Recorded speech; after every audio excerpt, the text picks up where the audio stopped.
Les olympistes sont allés à la rencontre de Fabienne Saint-Omer-Delpine, joueuse de handi-basket. Actuellement au Lille Université Club avec lequel elle évolue au plus haut niveau national, elle a également joué avec l'équipe de France.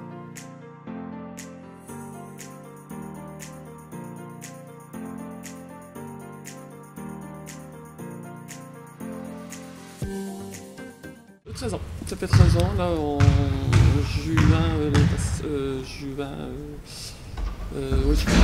13 ans. Ah non, du tout. Non, là je suis secrétaire donc, au lycée de Porto-Franc et oui, non, on vit pas, même si en équipe de France, on n'est pas payé, on n'a pas de... c'est un loisir, c'est vraiment un loisir et un plaisir. C'est fatigant. Ouais, c'est fatigant, surtout quand c'est pas tout près, donc là, il y a quand même trois quarts d'heure de route, donc c'est vrai qu'il faut, je pars du boulot, vite je me prépare, bon, ça dépend des horaires, et puis après c'est quand même 3 entraînements, donc le mardi, mercredi, jeudi, et c'est vrai que des fois c'est un petit peu dur, mais bon, voilà, comme je dis, c'est un plaisir. Donc j'ai fait, ça fait 13 ans aussi, ça fait 13, c'est ça qui est bien. J'ai fait 13 ans du valide donc à Hazebrouck dans ma ville. Et ça s'est très bien passé parce qu'on était arrivé jusqu'au pré-national. Donc voilà, j'avais monté tous les 2 ans. J'étais arrivé en pré-national et puis voilà. Et puis là stop.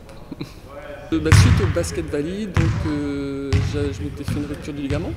Donc là j'ai eu une opération et puis après j'ai continué, peut-être un peu trop vite, mais bon ça a quand même duré 4 ans. Après de nouveau une rupture du ligament, plus après ça a été le ménisque, plus le cartilage, enfin bref. Là j'ai fait plusieurs arthroscopies et puis après le médecin il a dit le chirurgien il a dit que le sport pour moi c'était fini. Il a avancé. Oui, parce que je connaissais pas du tout, je connaissais vraiment pas du tout le handisport, ni le basket handi-basket encore moins. Et c'est vraiment par un pur hasard que j'ai su, par un pur hasard, par une prof de mon lycée là où je travaille, qui connaissait une fille qui faisait du basket ici. Et puis c'est comme ça, elle m'a proposé, bon j'ai mis 6 mois. Parce qu'elle me l'a dit 3 mois après mon accident. Là j'ai réfléchi, j'ai dit bon allez parce que ça me manquait quand même le ballon orange et puis après je me suis mis, je me rappelle en mars, je me suis mis en fauteuil et puis voilà, je l'ai plus quitté là. C'est bien parce que des fois il manque justement des personnes en situation de handicap, mais de là à faire une priorité pour les valides, non. Donc voilà, même en 1A au plus haut niveau, je pense qu'il ne faudrait pas avoir valide. Après en dessous oui parce qu'il manque du monde, mais après en 1A, voilà, dans le haut niveau, parce que bon il y a 3 niveaux, il y a la N2, 1C, 1B, 1A. Je trouve qu'en 1A il ne faudrait pas de valide parce que c'est vraiment les personnes en situation de handicap qui ont besoin de ce sport et puis des fois un valide peut prendre plus ou moins une place même si c'est très bon. C'est encore trop juste. J'y restais depuis Londres 2000, au jeu de Londres 2012, là où ça commençait vraiment à bien progresser au niveau du handisport, le handi-basket aussi. Mais il faut regarder dans les autres pays, les salles sont pleines. Et là ici, pourtant Lille c'est quand même une grande ville. On est en haut niveau, il y a quoi, 150 ou 100 personnes et encore.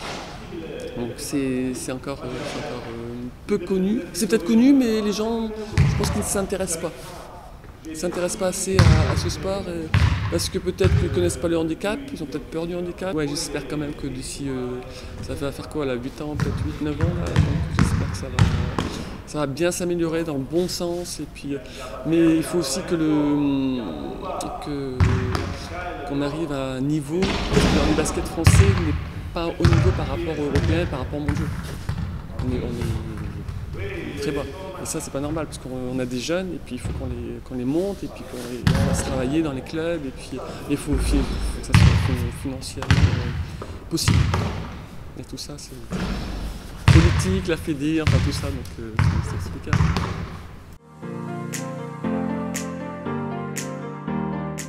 Ah, on a plein de frissons.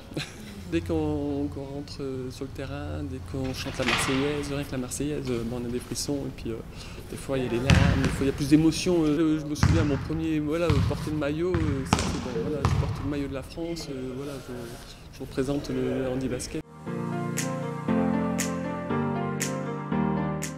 Donc sur le terrain, déjà, on ne peut pas dépasser 14 points et demi. Après, ça dépend les niveaux. Des fois, c'est 15, il y a 15,5. Donc en général, c'est 14,5. Invalide, ça vaut 5 points. Après, au plus on a un handicap, au moins on a 1 point. Un paraplégique, par exemple, c'est 1 point. Moi, je suis 4 points et demi par rapport à mon genou. Mais je suis dans un groupe de garçons.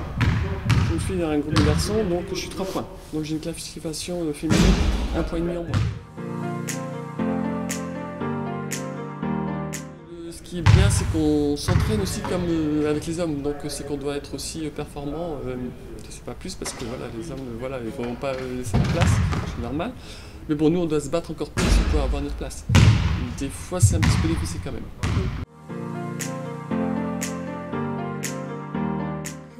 J'en veux en parler.